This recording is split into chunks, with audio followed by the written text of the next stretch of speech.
This is that- on. Yep.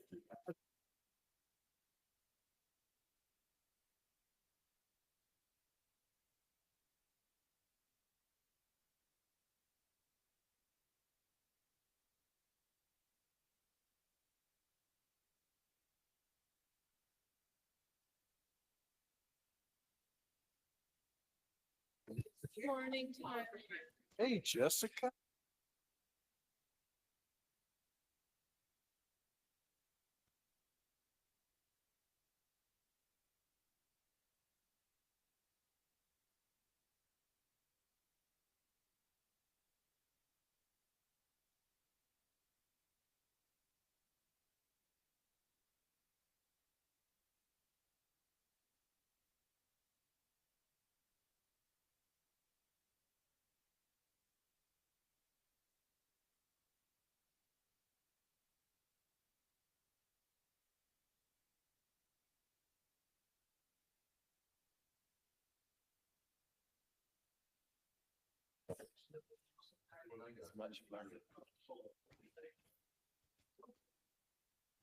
Well, good morning. Oh, these mics are working great today. Good morning, everybody, and welcome. This first Great Salt Lake Advisory Council meeting of the new year. It's great to see everybody. Hope you had a great holidays and everybody's back in the saddle and go. I'll rule that we have a quorum and call this meeting to order. It's been our tradition to go around and do introductions just to start out so everybody knows what everybody else is doing, and it gives the people a chance to connect, particularly if there's somebody that has a position or an affiliation that's of interest to somebody else. So we'll start here, start maybe with Tom, and we'll pass these mics. We'll go around. Again, here at the table, we have members of the Great Salt Lake Advisory Council, and then we have liaisons from different watersheds and other interest groups that are working on Great Salt Lake related issues. So Tom, go ahead. Thank you. Tom Ward. I work for Sandy City and I represent municipalities on the council. Joe Havasey, Extractive Industry. Good morning, Jeff Richards. I represent the migratory bird production areas. Trevor Nelson. I'm the representative from the Bear River Watershed Council. Thanks, Tim Hawks. Work in the brine shrimp industry. Let's go over here. Okay, good morning, everybody. Jessica Wade, and I represent the Bureau of Land Management, Salt Lake Field Office. Yeah, good morning. I'm Tyler Smith. I'm the Military Installation Resiliency Program Manager. So I'm the military liaison. Good morning. I'm Elizabeth Kitchens. I'm with the Nature Conservancy, and I think I'm a representative of the conservation interests. Is that right? Or nonprofit interests? That's what your tag says. So yeah, What's- let's just roll with that. No. It is right there. Good. It's yeah. Happy New Year. So. I'm Leland Myers with the sewer folks. I'm Angela Gong with Forestry, Fire and State Lands. Okay, Ryan, you want to go ahead? Ryan Doherty with Twilla County. But I do want to add, there's a red Subaru Outback with their hazards on in the parking lot. I'm not sure if that'll affect your battery. But You guys hear that? Red Subaru. hazards. Thanks, Ryan. Megan, let's. Megan Nelson with the Nature Conservancy. Linda Freitas, Friends of Great Salt Lake. Laura Vernon, Water Resources. Tim Davis, I'm the Deputy Great Salt Lake Commissioner. Jim Harris with the Division of Water Quality. Chandler Rosenberg with Stewardship, Utah.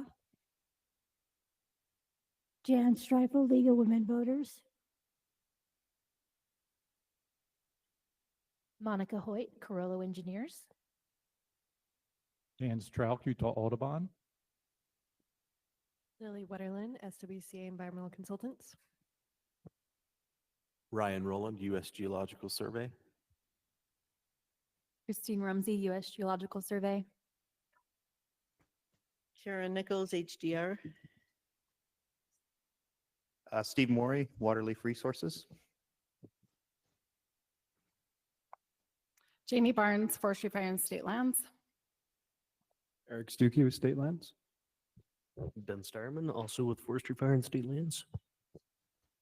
Good morning, Soren Simonson with the Jordan River Watershed Council, Jordan River Commission staff.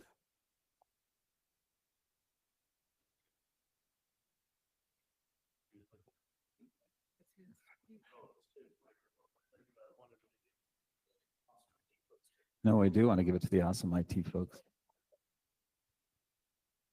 Oh, Jennifer Biggs, Forestry, Fire and State Lands. Seth Majors, DNR.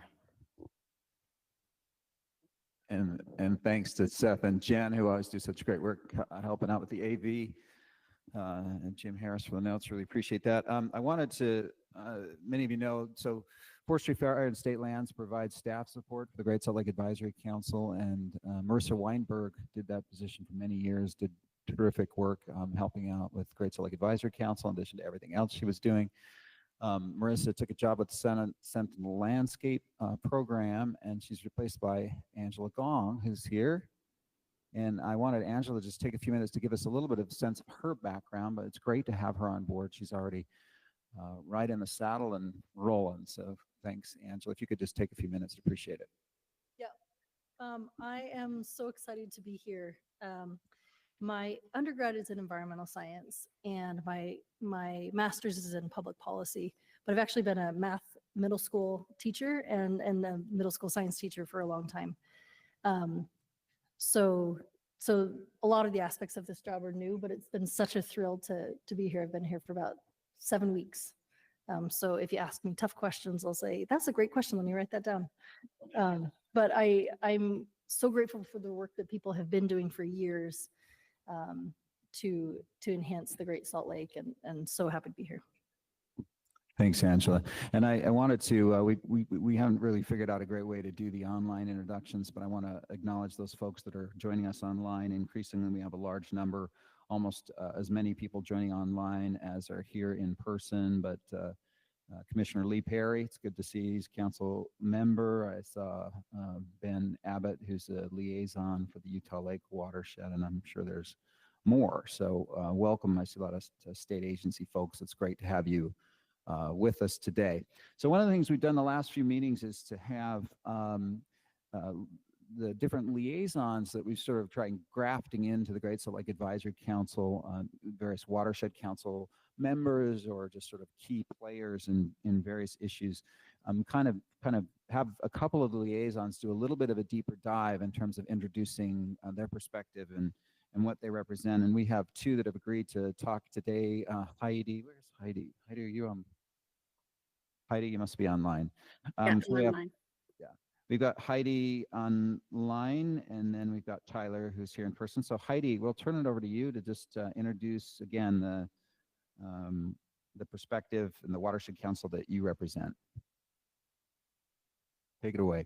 Thank you. Thank you. So I'll introduce myself first, and I want to apologize for not being there in person. My son came down with a pretty nasty chest cold, and I don't wish to share it with the rest of you. I feel fine, but I'm just taking that precaution. So I'm Heidi Hoven. I am the senior manager at Gilmore Sanctuary, which is owned and managed by National Audubon Society. And I am also on the board of the governing board for the Jordan River Commission, and serving as the liaison to this council for the Jordan River Watershed Council.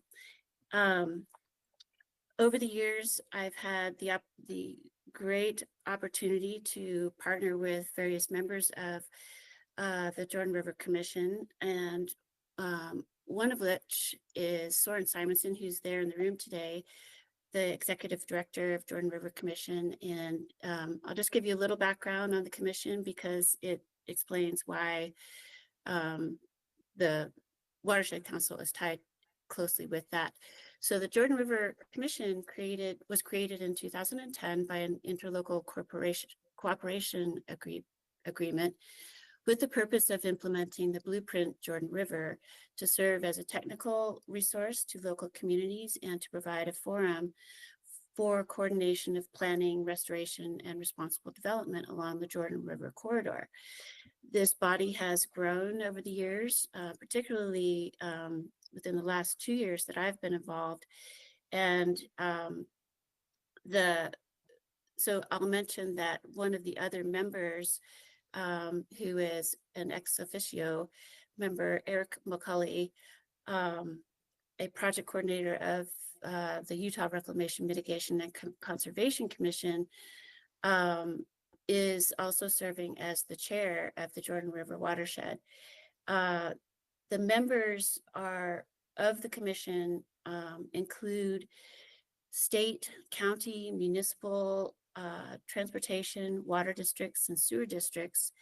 And then the governing board includes the members and ex officio representatives of NGOs like mine, indigenous peoples, water providers, agriculture, and the Utah Lake Commission.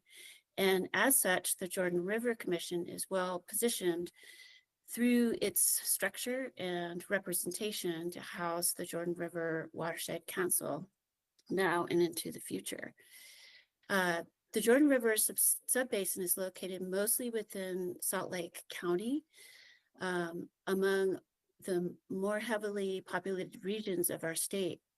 And I apologize for not having some slides for you. I've had difficulty wrangling everything together within a move and being sick over the last couple of months. Anyway, we'll just kind of go forward with words, so I do apologize. So the Jordan River represents the only outflow of Utah Lake and meanders for about 51 miles to its outlet of Great Salt Lake. In addition to Utah Lake, the Jordan River is fed by numerous tributaries, the largest of which emanate from the central Wasatch Mountains. Most of these larger tributaries include diversions to supply drinking water to the Salt Lake Valley and provide source water for approximately 20,000 acres of managed wetlands on the south shore of Great Salt Lake. There are also numerous tributaries from the Ochre Mountains range to the west and a variety of man-made tributaries, including water reclamation facilities, stormwater outlets, canals, and irrigation systems. And these are very, very important, tying into the Jordan River and how the Jordan River actually extends its flows out toward the wetlands of Great Salt Lake that I mentioned. The Jordan River watershed has a long history of human settlement, including indigenous people, mining, and natural resource extraction, and pioneer settlement. It also has a long history of environmental restoration, including forest restoration in the central Wasatch Mountains to mitigate degradation caused by mining and logging, and riparian restoration along the Jordan River and its tributaries. The Jordan River watershed is interconnected with the present-day characteristics of fast growth, development, housing, and homelessness, demand for water, water quality issues, and climate change. During 2004, the Jordan River Commission continued to increase the membership and its coordination to reflect the broad characteristics, challenges, and opportunities that exist in the Jordan River watershed.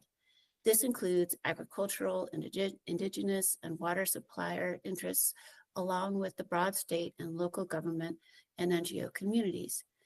Entities across the watershed are engaging in water resource planning, water conservation, water infrastructure, water quality, and riparian restoration work. For instance, Salt Lake County is and has been engaged in recent years with watershed planning for the Ochre Mountains, Wasatch Mountains, and the shorelands of Great Salt Lake, known as the Shoreland Heritage Area. Many partners are working on further study and implementation of these plans. In the Parley's Creek tributary, the U.S. Forest Service, Utah Division of Forestry, Fire, and State Lands, Salt Lake City, and Save Our Canyons have partnered on a shared stewardship project to address the threat of catastrophic wildfire within the watershed through addressing forest health. This project is a model for addressing forest health in other areas of the watershed. Water providers such as the Central Utah Water Conservancy District, the Jordan Valley Watershed Conservancy District, the Metropolitan Water District of Salt Lake and Sandy, and Salt Lake City continue to work to invest in water conservation strategies. Over this last water year, water consumption increased slightly over the last months and into the year before, likely due to very hot and dry summer, but still remains low when compared to previous years, showing that the conservation efforts are working. Water providers are working on planning strategies to help Great Salt Lake as well. Major water and water infrastructure projects are occurring to replace aging infrastructure. The state water rights adjudication is ongoing. Two significant current Salt Lake County projects include the H2O and the Central Jordan Reconnect Regional Park Plan. And if there's time after the meeting or maybe after this short presentation, if there's any questions about those, I'm sure Soren would be happy to entertain those. Salt Lake County holds its annual Watershed Symposium every November, which is well attended by public officials, where topics typically include a wide variety of themes such as water conservation, forestry, water quality, regulation, among many others.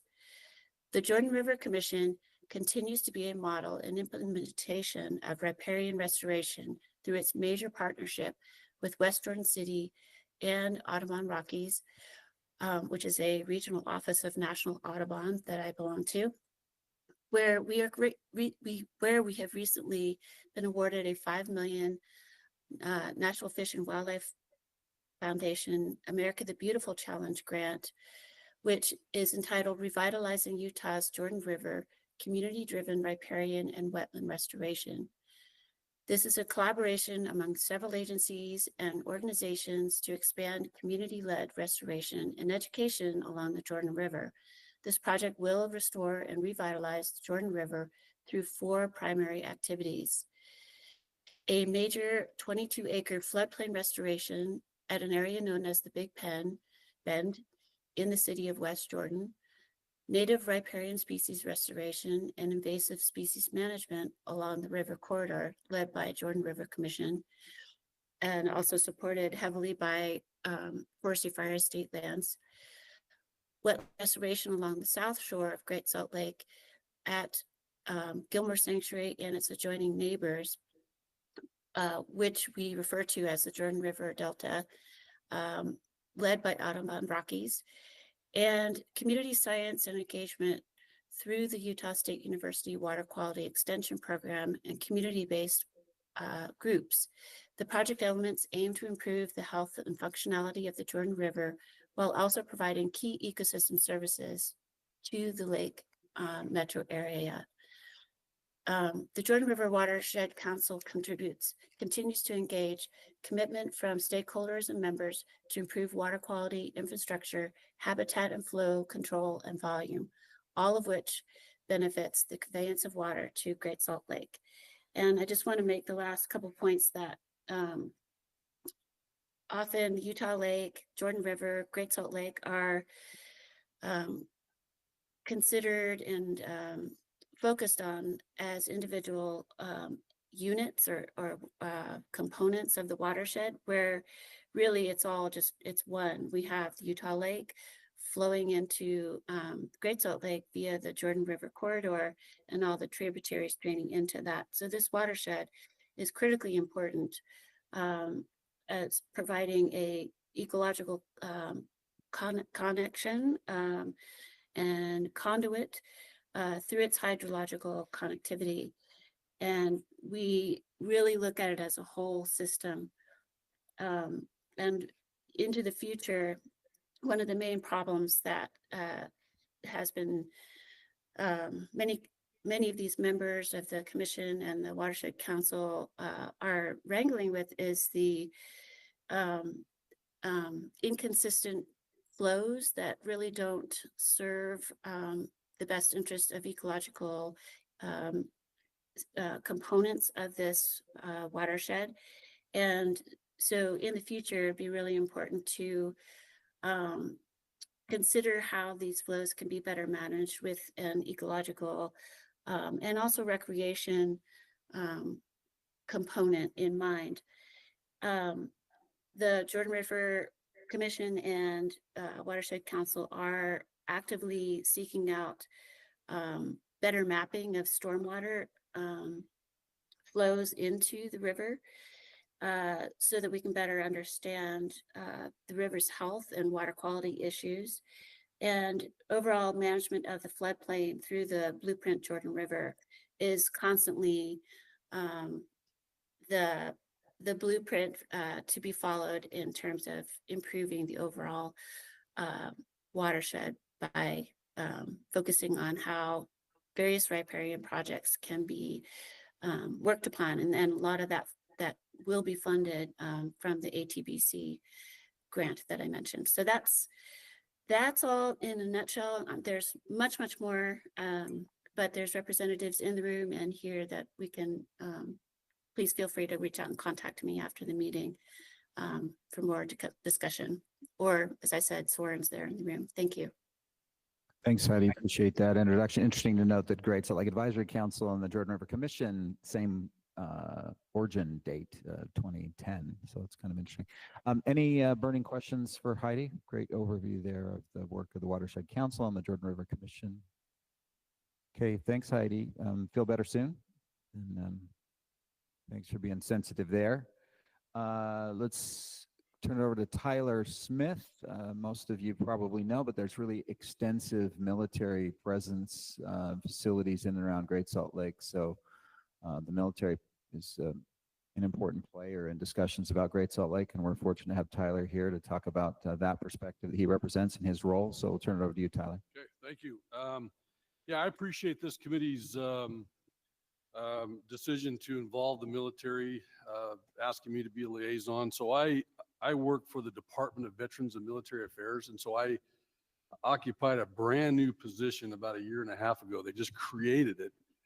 Prior to that, I spent 35 years in the Army, spent the first portion of my career in Germany during the Cold War, when we were still at odds with the Soviet Union, waiting for them to cross the border, and we were lying along the border of Germany and East Germany, and at any given time, it was really tense back in those days. And then Desert Storm came about, and I served over there, and I also served a year in Afghanistan.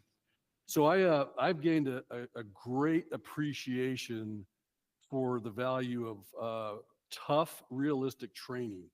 I'm sitting here today in large part because of the training that I received here in Utah, Camp Williams, Dugway Proving Grounds. And so when military installations were first, initially put in place, there wasn't a lot of thought about the environment. Military readiness, World War II was in full force, and so military installations were just put in places where they could build quickly and they could start mobilizing and preparing for war. And so a lot of those military installations are still in existence today, and they were put in places far removed from population centers, way out in the middle of nowhere, so they could blow up stuff and not have any problems whatsoever.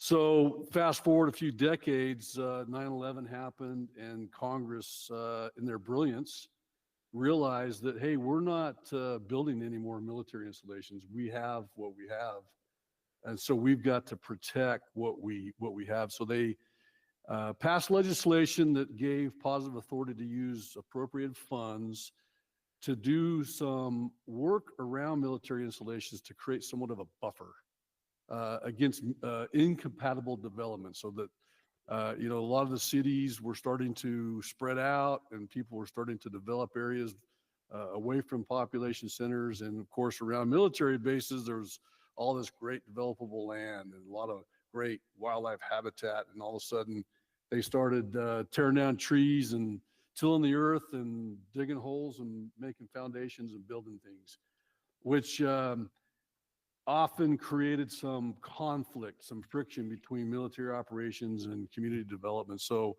these programs started in the early 2000s, primarily to mitigate the effects of incompatible development. Well, over time, it started to be evident that the intent is to make the military installation as resilient as possible. And so in order to do that, it's not just about just outside the fence line. It zooms out and it looks at the geographical location or the geographical area of that installation, and to recognize that you have to have a healthy ecosystem in order for that military installation to thrive. And so in 2013, the Department of Defense, the Department of Interior, and the Department of Agriculture came together and they signed a memorandum of agreement establishing the Sentinel Landscape Program. And over time, that has really evolved. It's been around just over 10 years now. And I'm not going to talk a lot about the Sentinel Landscape Program that we just have been designated here in Salt Lake. Marissa Weinberg, I think, is going to get on the agenda in the next month or so and do more of a information briefing about the Sentinel Landscape specifically. But my role is beyond just the conservation. My role is to look at the all aspects of military installations and what makes them resilient. And of course, the environment is a big one. I was sitting watching the news this morning and watching the raging wildfires in California. And I'm just thinking, holy cow, that is just a catastrophic event. And you think about that in terms of how that's affecting the ecosystem in that area. I mean, that's probably going to be decades of recovery and impacts, far-reaching impacts. Is that going to affect military readiness? Absolutely. There's a lot of military activity and installations in those regions. And so that's going to affect a lot of things. And so the idea of installation resiliency really expands out. And, you know, this committee, its primary focus is water. And, you know, water is a vital natural resource for the military.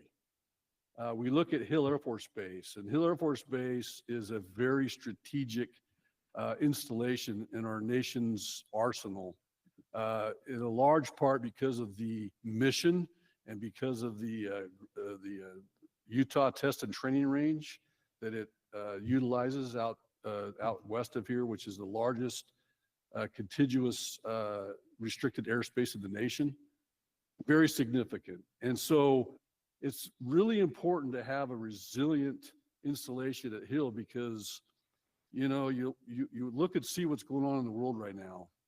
And there's a lot of parallels between what's going on now and what was occurring back in the 1940s when, you know, we were watching Nazi Germany expand and the United States was staying back and not getting involved. But it happens where sometimes things occur in the world that pull us in to a major conflict. And we currently have some peer competitors that we definitely could find ourselves in a situation. And so it's really important to have resilient installations because we have to have the capacity to expand and to surge and to build mission in our installations. And so that's equally important. So just appreciate the opportunity to be a part of this committee. I've gotten to know many of you. Many of you are involved in the Sentinel Landscape, and we're continuing to build these relationships. Collaboration is always key. Nothing gets done without it. And so I truly believe that we could accomplish more together than we ever could by ourselves. So with that, I appreciate it. Awesome. Thanks, Tyler. Really appreciate your engagement, involvement. For quite some time, you've been coming to these meetings, even before formally as the liaison. So we appreciate your engagement, involvement. Any burning questions for Tyler? Okay, thanks again. Appreciate it. I am prone to miss administrative items. We need to approve our agenda, which you should have received copies of. We're already a little bit down that agenda. But can I get a motion from a council member to approve the agenda? Leland, thanks. And who's my second? Tom. All in favor, please say aye. Aye. Any opposed? Any abstentions? Motion carries unanimously. We also need to approve the meeting minutes dated November 13th, 2024. Thanks to Jim Harris for putting those together. You should have received a copy. Any changes to those minutes? If not, can I get a motion to approve? Okay, Joe, and a second? Second from Leland. All in favor, please say aye. Aye. Any opposed? Any abstentions? That motion carries unanimously. Thanks for helping me get through those administrative items. The next item on the agenda is an update on the Commissioner's Office from Tim Davis, the other part of the all-powerful Tim Caucus. It's great to have Tim here. Talk about the great work of the Commissioner's Office. We've made this a standing item on the agenda, just get a little bit of update from the office. Part of the statutory responsibilities of this council is to advise the Commissioner's Office, among others, also the governor and the legislature. So we appreciate Tim taking the time to be here, and we'll turn it over to you, Tim. Thank you. Thanks, Tim. First thing I want to talk about, Commissioner Steed, I think at the last council meeting, walked you through the 2034 plan that the Commissioner's Office is looking at releasing in the next couple weeks. That's really an implementation plan for the Great Salt Lake Strategic Plan for the middle term. If you remember, I won't even ask how many people have read the Great Salt Lake Strategic Plan, but it has three different timescales. This last year was the short term. So the first year, we're into the middle term, and the 2034 plan is really what are the major levers that we need to pull to get the lake moving towards a healthy range during the next 10 years. So that will be out in the next couple weeks. I also want to let the council know that the Great Salt Lake Strike Team is having their annual Newsmaker breakfast on Tuesday at the Kim C. Gardner Institute from 8 to 9:30. That'll walk through the update of the Great Salt Lake insight summary and assessment that the strike team has been doing for the last 2 years. So everyone's invited to that. You may have heard that the Bureau of Reclamation has committed $50 million to the Great Salt Lake through the Commissioner's Office. I want to give Laura Vernon and Water Resources a shout out for helping us secure that funding. We're working with the Bureau to get that. Will then be available for securing water, for infrastructure, for ecosystem restoration, wetlands. So it's Phragmites removal. There's a lot we can do with it. We're just right now working through the federal process to make sure that that money is transferred to us. Then I want to give a couple highlights related to the lake and the governor's budget. The Division of Air Quality and the Department of Environmental Quality put in it's in the governor's budget for funding for ongoing increased monitoring for dust around the lake. There's also $16 million in the governor's budget for the Commissioner's Office to match with federal and private dollars to secure water for the lake. And I want to give a shout out to two state agencies that have been doing a lot of really important work. The first is Forestry, Fire, and State Lands. Their ongoing work to update the Great Salt Lake Comprehensive Management Plan. They're also updating the Utah Lake, but that's not a lake that I focus on. So, but they've done a tremendous job of gathering public input on that. And then also, one of the things that I think which will have an impact on the lake going forward is they've done a tremendous job also on negotiating voluntary agreements with mineral companies that extract water from the lake under House Bill 453 that passed last legislative session. So Jamie, Ben, your teams, you've done a great job. So thank you for the work you've done there. And then I also want to highlight again, Water Resources, the ongoing studies that Laura, Candace, Director Hasseljager, and Water Resources are doing as part of the Great Salt Lake Basin Integrated Plan. There's ongoing studies for municipal industrial conservation, agricultural conservation, dust monitoring, functional flows that DEQ and Wildlife Resources are also working on. So there's a lot going on. I can't hit on all of it right now. There's a lot going on with local partners, with nonprofit, private partners, as well as federal partners like the $3 million and the additional 13 gauges that Bureau of Reclamation and USGS are working on for that. I was told there's 7 of those, Ryan, are are in the ground now, which is huge because as we get better data, especially on flows as they're moving closer and closer to the lake, it'll help us better manage water getting to the lake and make sure that we can take the steps that we need to get the lake back to a healthy range. So with that, Mr. Chair, members of the council, I'm happy to answer any questions. Thanks, Tim, for that update. And any questions? I'll start here at the table from liaisons or council members. Any questions for Commissioner's office? And how about from the public, either online or here in the room? Any questions? Okay, seeing none.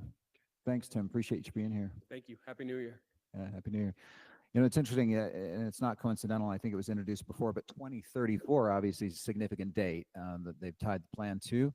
And I like to say, you know, in 2034, when the eyes of the world turn to Utah for the Olympics, one of two stories will be told.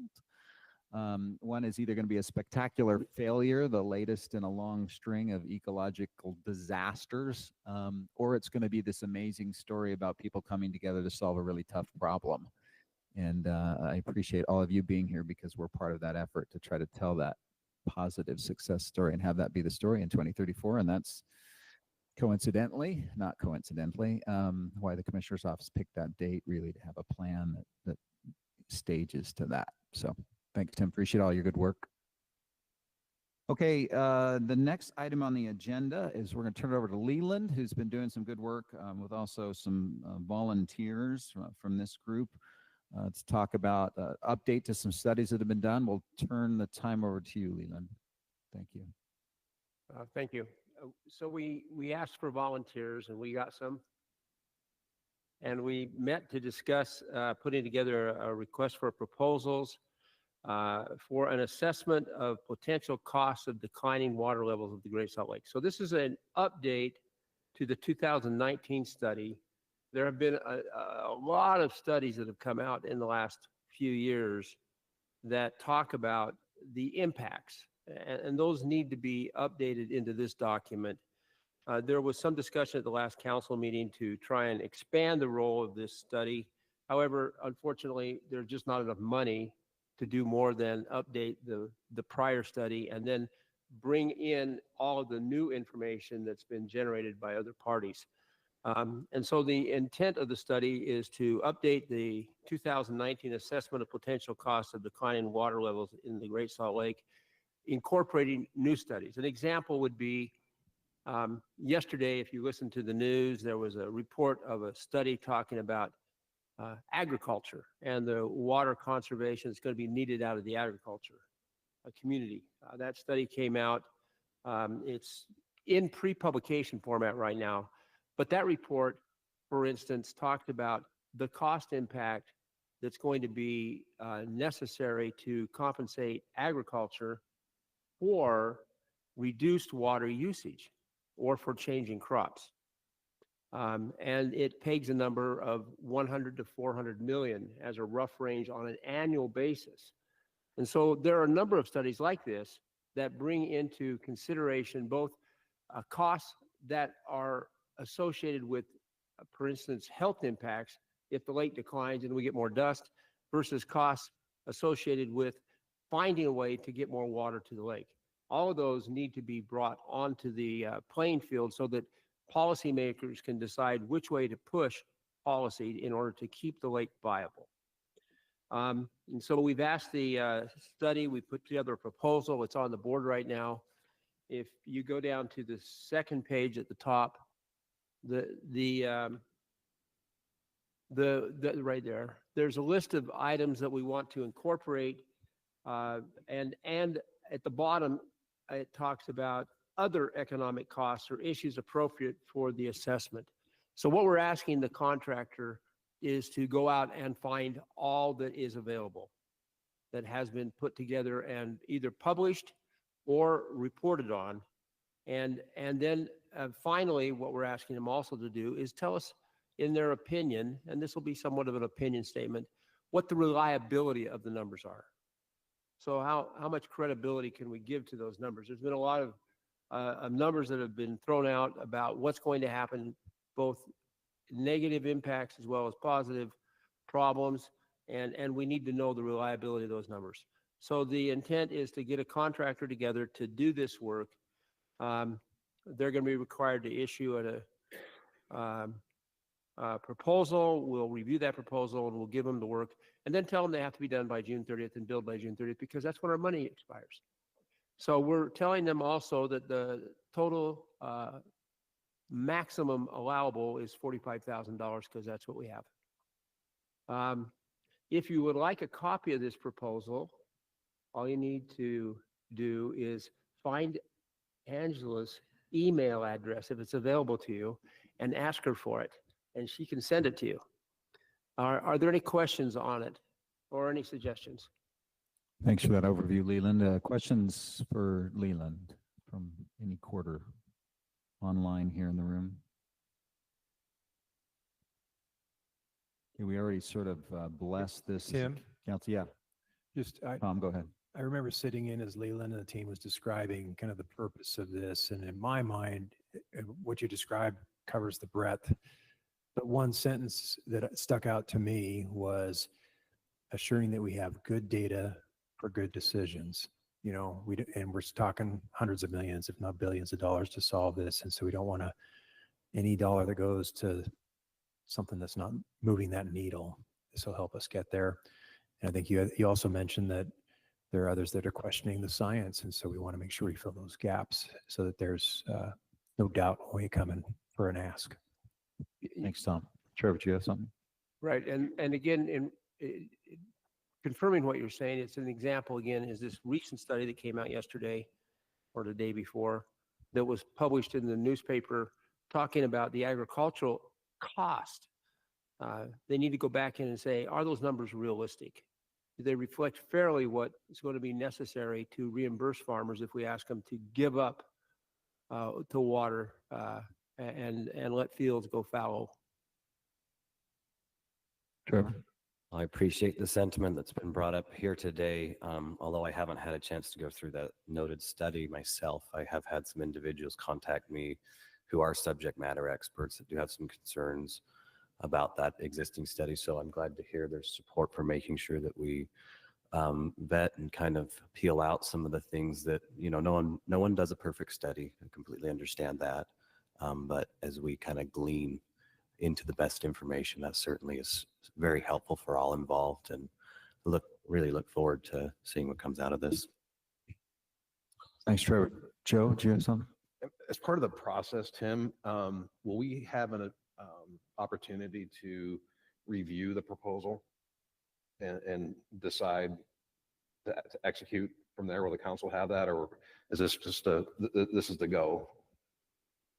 To review the proposal? So I think what we've done so far, Leland, right, is defined basically what the RFP will look like. But you're talking about before the report is, say, publicly released, will council have an opportunity to take a look at it? I mean, just to be candid, I'm worried a little bit that $45,000 is going to, if that's sufficient. Yeah. Considering the scope of this. So, yeah, that's what's in the back of my mind, and I'd like to see the proposal, understand what a professionally generated proposal would entails, so I could put that concern to rest. If what you're saying is you're volunteering to be part of the selection committee, I'm sure that can be arranged. Because normally we'll have a selection committee that will look at the proposals and then make a determination as to who to award to. And then the process would go forward. They would do the work. We would have some interaction with them, bring back a preliminary report to the council for review before it goes out for public distribution. Thanks, so your involvement is welcome at any stage in that process, including when we have a kickoff meeting. If you wish to be there, we could do that too. That makes sense, Joe. Okay. Yeah, Trevor. Might I also volunteer for the selection committee? And Angela is going to remember all of this because I'm old and I forget all things, but she will remember who wants to be part of it. Because I do share some concerns that maybe the resources aren't quite sufficient, but I feel like that whoever we choose We have some really good engineering firms in this state. That's something I'd like feedback from them on. I mean, I don't want to encourage inefficiency, but at the same time, if they get to the end of the money and they say, we probably need to put some more to this, we will have funding for next year. And maybe it's something that we then bootstrap some more resources to it if they feel like they haven't had the chance to go through everything as we see fit. Because I think it's an excellent idea to update everything, but I want to make sure we have the resources to do it well. We don't have the resources to do everything we would love to do. $45,000 that's why we capitated what we're asking them to do. We're not asking them to generate new numbers. We're asking them to consolidate what has been out there and published and then opine on the reliability of the numbers. And so there's going to be a number of different kind of organizations that could propose on this. The last study was done by an economic firm, and they may not be an engineering firm. And so it's going to be interesting to see who proposes. Thanks, Leland. Any other questions or comments from anybody?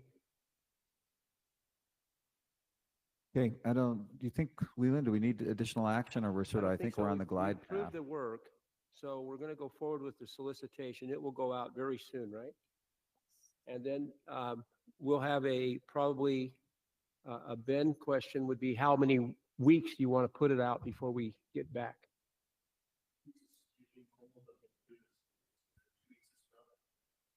Well, 2 to 3 weeks, we'll be giving proposals back, and then we'll send out a notice to the council members and the Watershed members to see who wishes to participate. We just have to make sure that it's less than a quorum of the council. So if you wish to participate, let Angela know. But we'll put out a request once we get the proposals back. I don't think it'd be correct for us to send the proposals out to everyone, only those reviewing it. All right.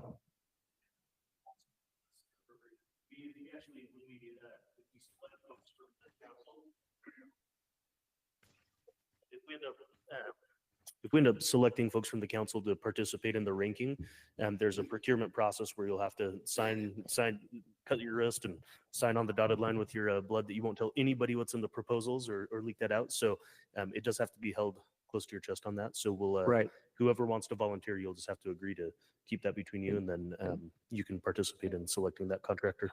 And every time I've done the review, I haven't lost a lot of blood doing it. Just a small cut. Thanks, Ben. Thanks, Leland. Any further discussion? Sounds like there's opportunities there if folks want, as long as you sign in blood. Okay. Thanks. The next item on the agenda, we have Shelby Cooley from the Division of Water Resources joining us online. Shelby, appreciate you being here, and she's going to talk a little bit of ongoing water conservation programs and efforts. It's an update on some of the great work the division is doing. So I'm going to turn it over to Shelby, and Shelby, we appreciate you being here this morning. Awesome. Thank you so much. We appreciate the opportunity to present to this group today. I'm presenting in place of my director, Candace Hassenjaeger, and I'm Shelby Cooley. I'm the Water Conservation Section Manager at the Division of Water Resources. And our mission is to plan, conserve, develop, and protect Utah's water resources. And we see 3 categories that we can put different methods in to reach long-term conservation. And this includes regulation, incentives, and education. This is probably something that you're familiar with, the Great Salt Lake Water Conservation Toolbox. We were grateful to coordinate with some of this group, along with Marissa from Forestry, Fire, State Lands, and SWCA on this toolbox. One of our main goals is to increase the momentum because the toolbox has some great recommendations that complement our current programs and efforts. And so my intention here today is to share what we've been up to so we can coordinate further with this group. One of the big things that we've been doing is the Landscape Incentives Program. This is an incentive program for replacing non-functional grass with lower alternatives, lower water alternatives, like water efficient plants. This program is going on throughout different areas of the state, and residents can receive up to $3 per square foot of grass replaced. Some of the basic requirements, there is a plant coverage requirement, along with spray irrigation needs to be replaced with drip, rock and bark mulch, and there are some limitations on non-permeable surfaces like concrete and artificial turf. This is a really big program, quite the undertaking that we could not do on our own. So we have some really good partnerships with Central Utah Water Conservancy District, Jordan Valley, Washington County, and Weaver Basin Water Conservancy Districts. We have a partnership where the water districts run this program in their service areas, and we help pay for some of the rebates that they provide, and the division operates the program in areas outside of the 4 major districts. There are currently about 105 cities that qualify to receive funds. 72 of those have fully adopted some required landscape ordinances and can receive funding from the Division of Water Resources. Fun little fact, we have about 63% of the population that lives in an area where this program is offered. And all of it is done through utahwatersavers.com. Some information just on ordinance requirements. In order for residents to be eligible to participate in this program, there are some requirements that cities adopt, qualifying landscape ordinances for new construction properties. And these basic requirements are no lawn on parking strips and no lawn in areas less than 8 feet wide, along with some lawn limitations in the front and side yards. That's a percentage. Davis, Salt Lake, Utah, and Weaver counties are limited to no more than 35% of the front and side yard of new residential constructions to be grass. Washington County has gone really aggressive and are doing no more than 8% of the total lot size should be grass. And along with that, they do have some square footage caps depending on lot size. And all other counties, this includes a lot of our more rural areas, it's no more than 50% of the front and side yard can be grass in new construction. We also have a requirement for commercial, industrial, institutional, and multifamily development, where lawn areas cannot exceed 20% of the total area outside of active recreation areas. Here are some statistics. This is from 2023. We replaced more than 3 million square feet of grass, estimated savings of 87 million gallons of water annually.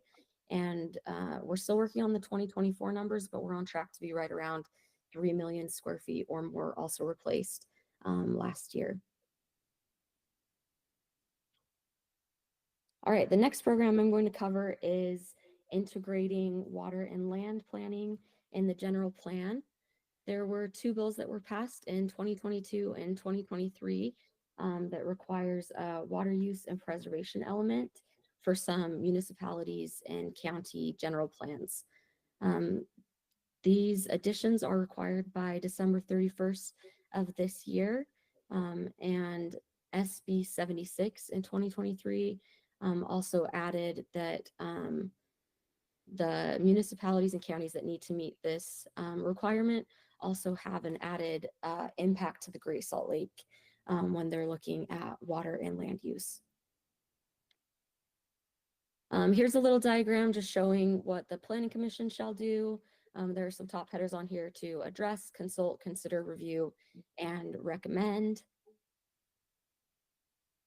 And this is the team that has been working on this. It's been a partnership with Department of Ag and Food, Division of Drinking Water, and Division of Water Resources. I've got the emails of everyone working on this should you have any follow-up questions for this good group. In addition to water as part of the general plan, we have been doing some growing water smart workshops. Historically, water and land use planning has been done separately. And so in an effort to bring those two together and make sure that we are growing sustainably and taking water use into account when we're looking at land use plans, we've been running some growing water smart workshops. These workshops bring together key community members like mayors, planning staff, bring them all together into the same room to coordinate, and each team creates an action plan and implementation timeline. We've seen some really great success with 4 workshops, over 50 communities, and over 250 people that have participated in this program so far. All right, moving on. I covered landscape incentives.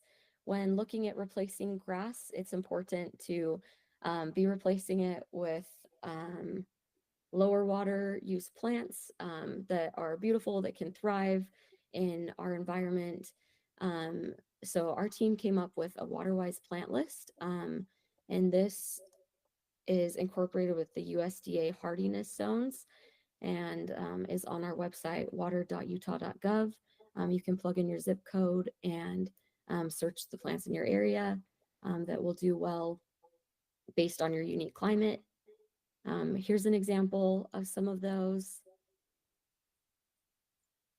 And they are classified, water use classifications, very low to moderate water use, which is pretty neat. So if you're looking for something that uses a lot less water, you can go for the very low. If you're looking for something that's less water, but still kind of moderate, those are in categories. All right, in addition to landscape incentives, we also have some device rebates. Both of these are housed on utahwatersavers.com, and we have rebates for toilet replacement. Older toilets are a big waste of water, indoor water use in Utah, and so we have rebates for replacing toilets in homes built before 1994 with ones that use 1.28 gallons per flush or less, which is the EPA standard. We do up to $150 per toilet, 2 per home for that program. And for the smart controller program, that is for replacing older irrigation controllers with smart ones that link up to Wi-Fi and have ET data. They'll skip watering when it's windy or raining, a great way to save water outdoors. And the rebate for those is for up to $100 per smart controller. This is also a program that we have been very grateful for our partnership with some of the water conservancy districts that help us review and approve applications. Here are some stats on the smart controller program. We've replaced over 32,000 or installed over 32,000 WaterSense labeled smart controllers since the program started in 2018. And the toilet program, we've replaced just over 4,500 toilets since the program started in 2019. Some other programs that I will mention but not go into detail on are the Transparent Water Billing Grant Program. We have grants to assist water utilities with increasing their water bill education and engagement. Information for this program is available on conservewater.utah.gov. We also have some requirements for water conservation plans. They're required every 5 years for systems with more than 500 connections of drinking water that our team assists with. Information on how many times you should be watering each week. For those that don't have a smart controller, we have that available through our weekly lawn watering guide. And we also have been doing secondary metering grants to meet the legislative requirements of metering by 2030. And that is it for me. Here's my contact information if you have any questions, any follow-up, and I appreciate the time today. Thank you. Thanks, Shelby. Great overview. Questions for Shelby? I think looks like Joe. Yeah, I just want to compliment Division of Water Resources. This is amazing work. I really did not have an awareness of the extent of the benefits and improvements that have been moved on. And, thank you. Thank you. Thanks, Joe. Any other questions or comments? Yeah, I'd just like to add the shout out, Shelby. It's really great work, and just really all our state agencies are doing remarkable work in this space, and it's great to have an overview of that. You know, I was talking to Ben Stearman this morning, asked him how his holidays went, and the gist was, what holidays? So I just really appreciate water rights, water resources, Forestry, Fire, and State Land, Commissioner's Office, which have a lot of state agency folks really working hard on these important issues. So thank you to each of you for your efforts. Okay, thanks, Shelby. The next item on the agenda is we're going to turn it over to Angela to talk a little bit about maybe revising our funding cycle, for lack of a better word. We did have money lapse last year, and so what we've talked about, Angela and I have been talking about, is how do we front load our process to ensure that we can obligate the funding that we have, so that we can get it spent on the highest and best use. It's use it or lose it money. If we don't use it, it lapses back. And so I asked Angela to put together something for consideration by the council in terms of how to, what a schedule might look like moving forward. So Angela, we'll turn it over to you to present that, and we'll open up to questions and discussion from the council and liaisons. Take it away. Thank you. This feels a little bit like if Beyonce asked you to sing her happy birthday. This is really relevant to a lot of the concerns that came up during when Leland was talking about the avoided cost study. The council has the opportunity to advise the legislature, the governor, now the commissioner's office, on actions that will help the Great Salt Lake. And one of the biggest levers we have to do that is the funding that we have to put towards worthwhile research or projects that help us see clearly what to do next. So in thinking about how do we figure out what we need to be doing, here is a little bit of an adjustment that will help us do the best, do good work better.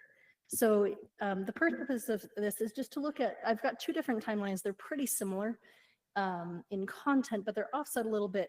The purpose is to help us identify worthwhile projects earlier in the fiscal year to make sure that we have sufficient time to discuss them, to think about what the scopes of those projects should be and their impact, and then that the contractors can have sufficient time to do a good quality project in the fiscal year. So just some basics that I'm sure you all know.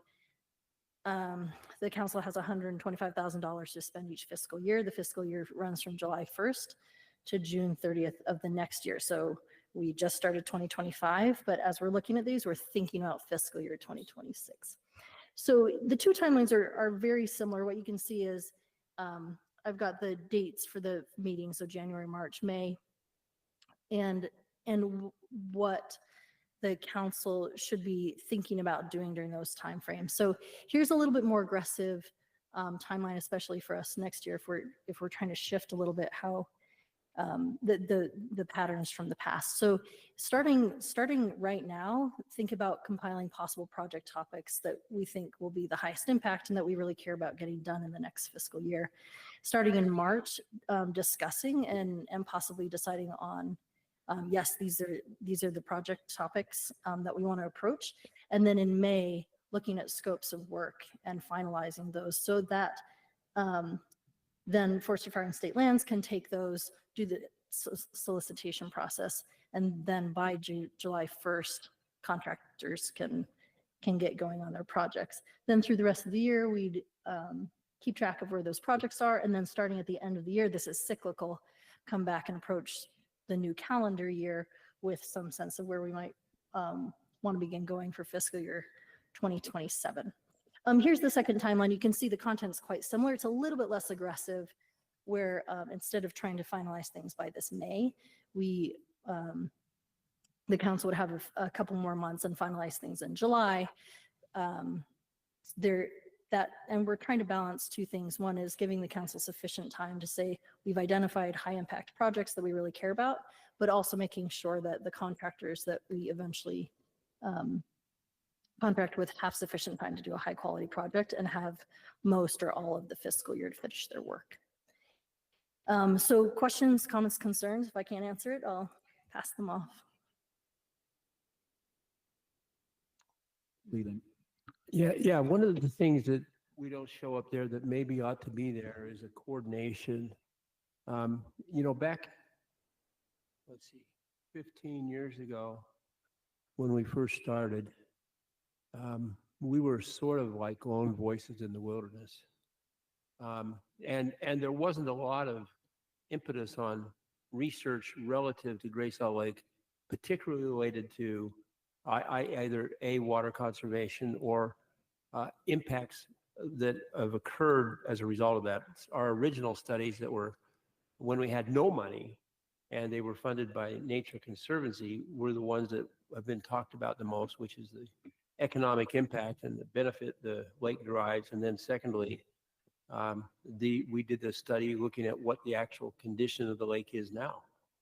And those have been used as springboards, but they haven't been, but at that point in time, we didn't have a lot of other competing people other than in the environmental world looking at lake-ish site-wide issues.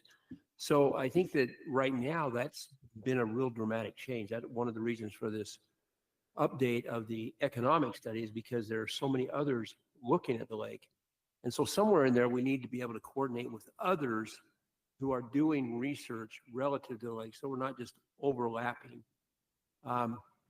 Our last presentation on water conservation, we're looking at moving forward, but the first step of that moving forward to try and take out our toolbox is to get with everyone else who's looking at conservation and not repeat what they've said, but try to bring forward a cohesive message of all the conservation necessary and all the various impacts, all the various entities that are looking at it right now. And an example is I got beat up at the Jordan River.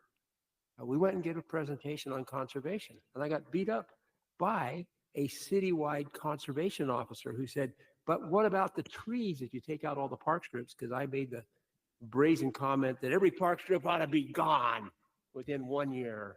And what about the trees? And I said, well, put some drip irrigation around. It's not good enough. So we need to be able to put in there somewhere a block that we're going to work with others. And I think that starts with the commissioner's office to say what research is going to add to the overall body of information, not just be another study that's going to pile on top of what someone else has already done. So we need that coordination now, which we haven't had to do in the past. And right now there's a lot going on, so we need to coordinate it with everyone else. I don't know exactly how to do that, but if we're going to make it beneficial, we need to have that coordination. Over to you, Tim. Tim, too. Tim. Thanks, Leland. I wasn't going to bring it up earlier with the economic study, but that is something that the Commissioner's Office is looking at. We've talked with the Division of Forestry, Fire, and State Lands about that too. So building off of what the Advisory Council is going to go forward and fund, the Commissioner's Office will look at how do we add additional resources in order to take the information that the Advisory Council developed and take it to that next level. What other information do we need? Kind of, Trevor, your question too. If this is a look at the existing work that's already been done and an update on existing studies that are already out there, what additional information, like new development of economic analysis needs to be completed. That would be more expensive than the $45,000. Now that Angela's on board, just so everyone's aware, the Commissioner's Office hosts a meeting of staff from all of the state agencies who are the lead Great Salt Lake person for that agency every month. We also meet with directors every month, and part of that is that coordination. But one of the things I brought up, but Leland's highlighting now, is we will have a coordination role with the work that the Advisory Council and the research that you're doing. So we can do a better job. I'm looking at assigning one of my staff, now that we have staff, to work with Angela going forward to help coordinate the work that the research that the advisory council is doing, as well as continually working with water resources, the other agencies that are doing research to make sure it's all coordinated. I agree we can do better. I think we've got the staff and we've got the mechanisms to do that. And then we have the opportunities to leverage the work that the advisory council is doing where we think that their additional resources would be helpful. Does that help? Right. And then, like you've got the strike team out there who's doing research or aimed at directive of research. And so what we don't want to do is repeat and spend the same dollars on a repeat project, just done by a different group.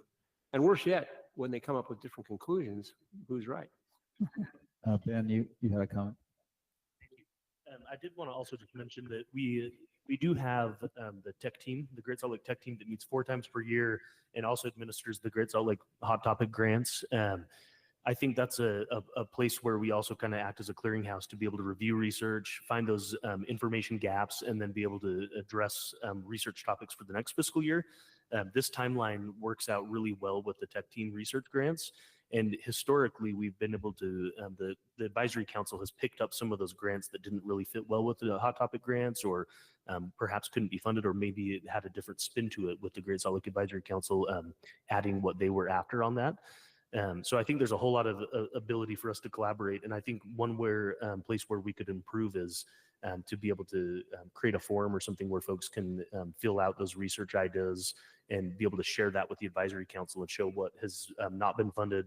We can collect information on what data exists in that realm of research. So we can put our heads together to find a way to make sure that the advisory council has a kind of a list of research gaps coming into this process. So you have a little more more tools to select a good project. Thanks, Ben. As everybody here knows, 125,000 is not a lot of money in this day and age. But so historically, it's been quite good as sort of close the gap funding to help get things across the finish line. It's been helpful for that. But my hope is that by setting a schedule, we set the expectations, we drive the coordination earlier in the process to make sure that we do it. And as we do that, I think then the expectation of other folks shifts as well, and we just get the projects identified and funded earlier. And if we've spent all our money, we've spent all our money. And then we have to wait till the next cycle. Okay, any other questions or comments?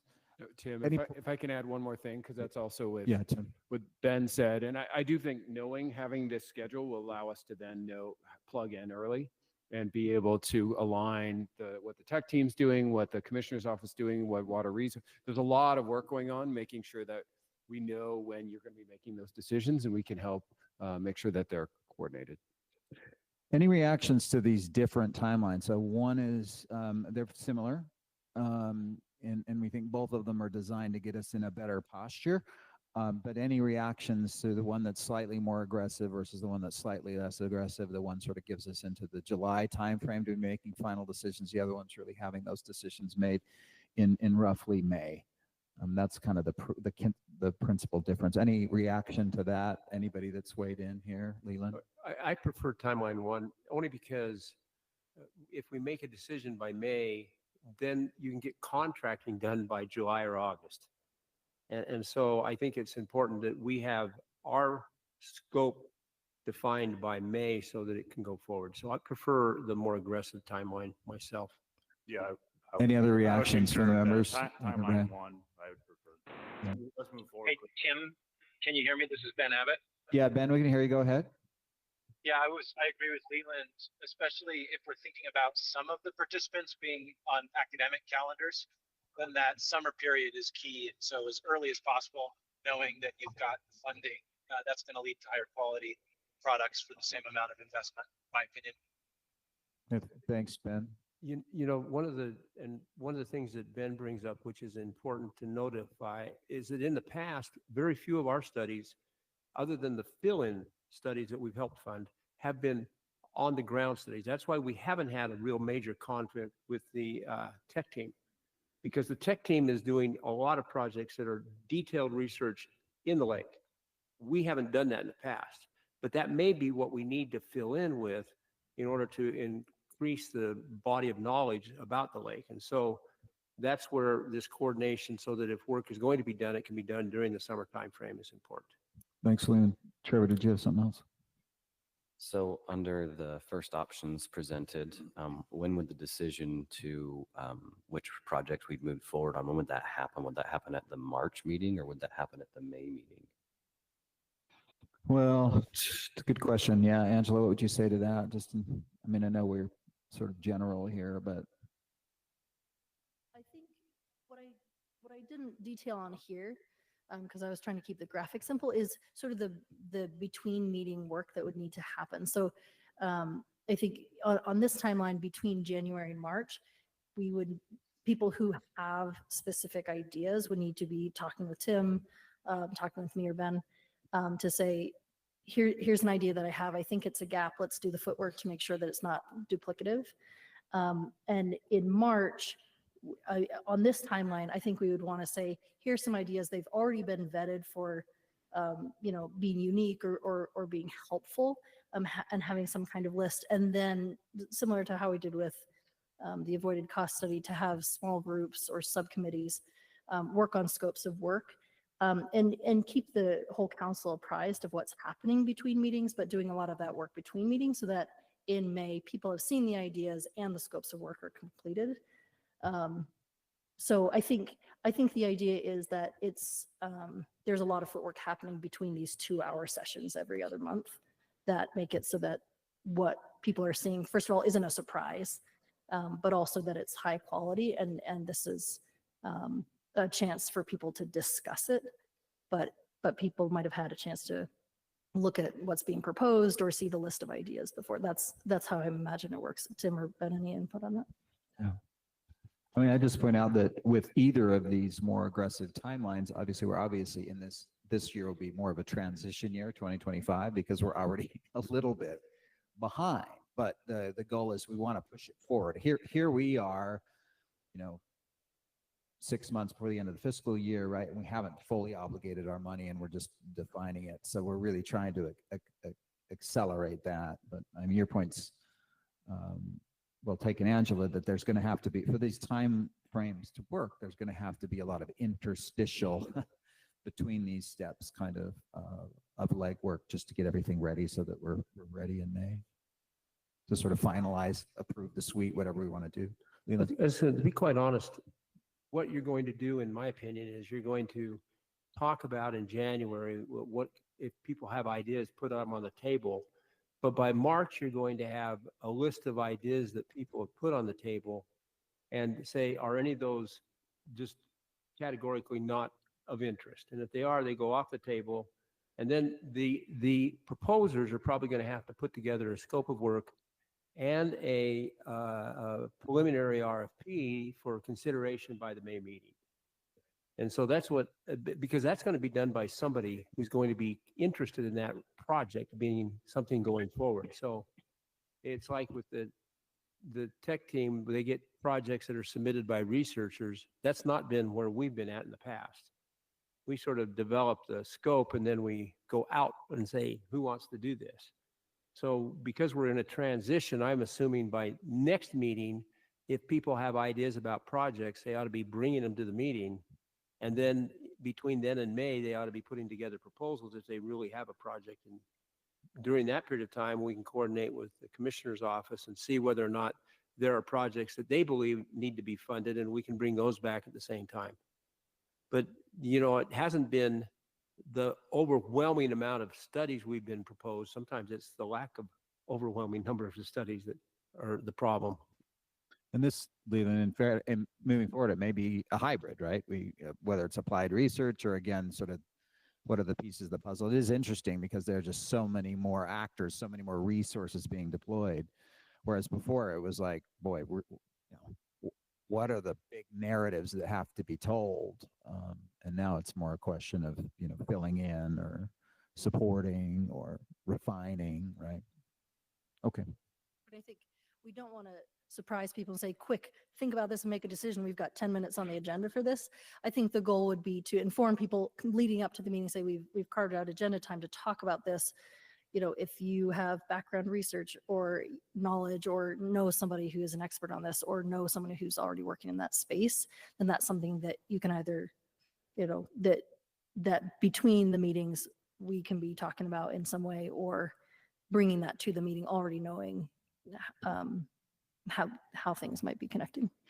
As a practical matter, I think in the next couple meetings, right, we'll be wanting to be in that March in the run up to that March meeting. We really need this group to be thinking about what are the potential ideas, because we're going to want to refine those ideas at that March meeting. Okay, Yeah. additional questions or comments? No, I Elizabeth? just want to add, I mean, I think timeline one makes the most sense, but in all practicality, that's got to be kind of aspirational for this year as a transition year. So we can make this our goal, but I think this year it might be hard to meet that, but let's shoot for it. Thanks. I agree. Additional questions or comments? Okay, so it sounds like, do I hear any objection? I don't think we need to take formal action, but it sounds like the preference is for timeline one, with the caveat it's a little aggressive this cycle, but we'll do our best to sort of stick to it as a really sort of intention. We try to get on a much more aggressive schedule so that we can be obligating money really at the start of the fiscal year. And with that, your homework assignment is to be starting to think about ideas that you think will be helpful, that we can, really, really push forward some of the work that we think is important, and send those ideas to Yes, either or, and or. Marie. Both. Thank you. Yes. Thanks so much, Angela. That was great. I appreciate you presenting that. Good discussion from the council, so thank you. It is tradition at all these meetings to open it up for public comment. People just sort of talk about the things that are on their mind or issues they want to just sort of raise. And so this is I wanted to open it up for public comment. Is there anybody either online or here that would like to take a moment in public comment? Lynn, please come up. You can use this mic. Thank you. As you may know, back in 2003, Friends of Great Salt Lake established the Doyle W. Stevens Scholarship to acknowledge work that's being done that's Great Salt Lake related by undergrad and graduate students. And we're accepting applications currently until March the 15th. The scholarship award is for $2,000, one for an undergrad, excuse me, and one for a graduate level.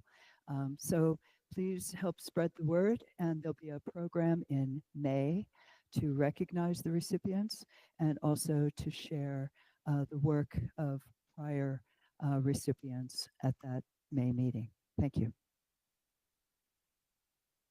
Thanks, and that's been a great program over the years, so really appreciate Friends and their efforts in that regard. Additional public comments online, anybody at sort of open mic? Yes, please come up and grab either one of those mics or this one. Thank you. Good morning. Just wanted to take a moment to introduce myself and the company I represent. I'm Steve Morey. I work for Waterleaf Resources, a subsidiary of Lilac Solutions. We currently are putting a demonstration plant out on the north side of the Great Salt Lake to begin testing and proving the ability to extract lithium from the Great Salt Lake. So we're just finishing up the last of the approvals, waiting for those to get started. So thank you. Steve, thanks for introducing yourself. Appreciate that. Yeah, Ben. Thank you. I wanted to give Steve a chance to introduce himself and then also just let you all know that we did approve their feasibility application to begin their pilot process, and we've posted their application materials onto our website. So if anybody's interested in seeing what's publicly available on that, you can go to our website, and if you have any questions or concerns or thoughts on that, I would love to hear from you, but we'll be reviewing the information they submit as part of this process to determine whether it's appropriate to do a large-scale commercial plant. So anyway, look forward to your input on that. Thanks, Ben. Additional public comments? Make sure the folks online have a chance too, so you can raise your hand online if you've got anything. Okay, seeing last chance. Seeing none, I'll go ahead and close the public comment and come back to members of council and liaison. We have kind of just a little bit of an open piece on the agenda here. The other member discussion recommendations or action. One of the things we're always interested in is there anything in particular that folks think we should be covering in one of these meetings? If there's a topic that you think is important. So any other items, things you'd like to talk about for future meetings, complaints, criticisms, donations, folks would like to know. But I just want to open up to the members for just a minute. Trevor, you got anything? Several meetings ago, we had individuals who are working on the Phragmites issues coming into a presentation, and they had some ongoing research and plots that were moving forward.